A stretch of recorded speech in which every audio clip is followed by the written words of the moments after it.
प्रकार से ये पितरों का श्राद्ध होता है, इनको खिलाना चाहिए डेली। जितने कौओं को आप खिलाओगे, चिड़ियों को खिलाओगे, दाना डालोगे, ये सब डेली डालना पड़ता। हमको यहाँ पे 4000 रुपया राशन मनी मिलती है और हम इतना रोटी नहीं खा पाते, 2 या 3 रोटी खाते हैं। 2-3 रोटी अपने हिस्से की दे देते हैं क्योंकि वेट बढ़ गया, 85 kg हो गए। जब हम 88 में हम भर्ती हुए थे टेकनपुर ग्वालियर से, तब हमारा वज़न था 55 kg। 2-3 किलो तो हमने केला खा के वज़न बढ़ाया था। केला खाया था, फिर बाद में इलायची खा लेते हैं।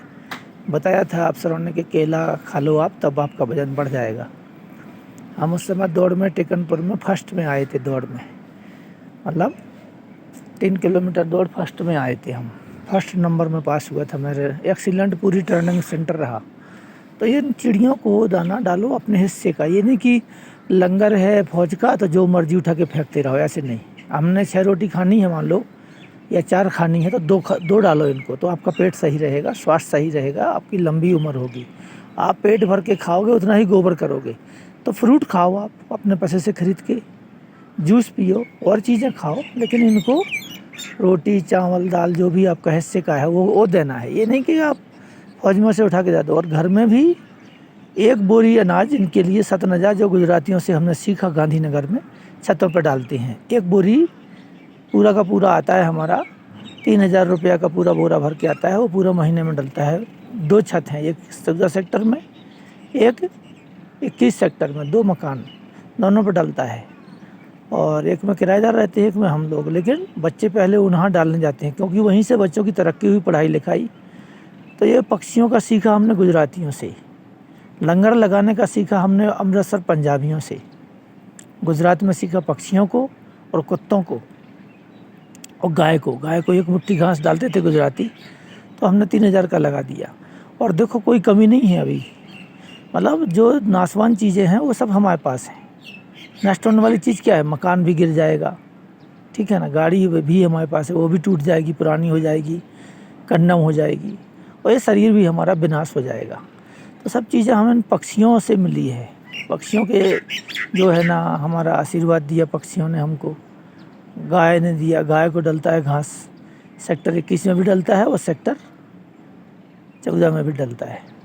तो ये दोनों जगह घास डलता है पक्षियों को। ये सब सीखो। मैंने ये नहीं कहता हूँ कि मैं बहुत बड़ा ज्ञानी हूँ, बहुत बड़ा दानी पुण्यात्मा हूँ, लेकिन आप भी अपने हिस्से का, आप कितने ऐसे घर के लोग मैंने देखे, हमने मध्य प्रदेश, यूपी, एमपी, राजस्थान, पंजाब, जो 1 रुपये का दान नहीं करते सुबह से शाम तक, ना कुत्तों को, ना गाय को, ना किसी को।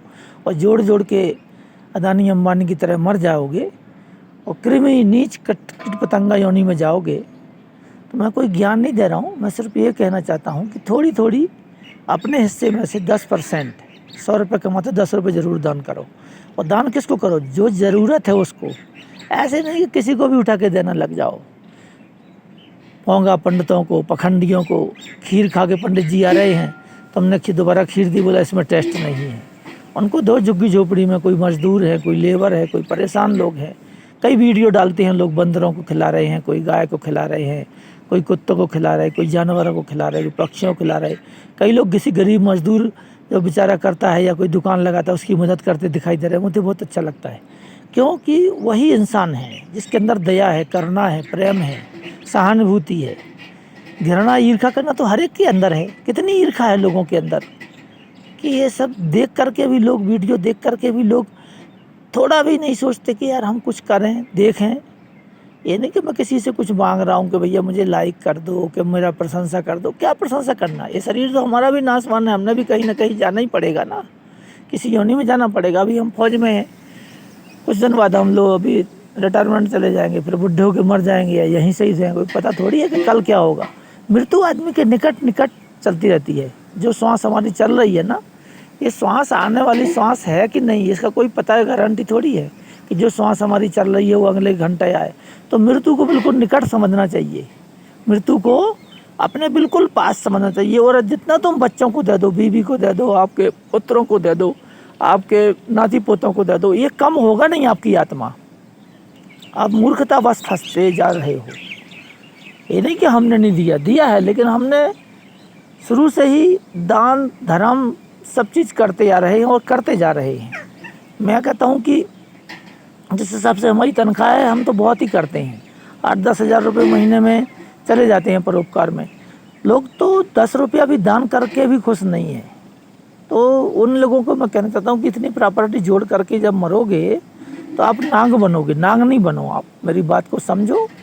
और हो सकता है कि आपको भैया हमारी बात गलत लग रही हो तो अच्छी बात है। जय हिंद, जय जय भारत।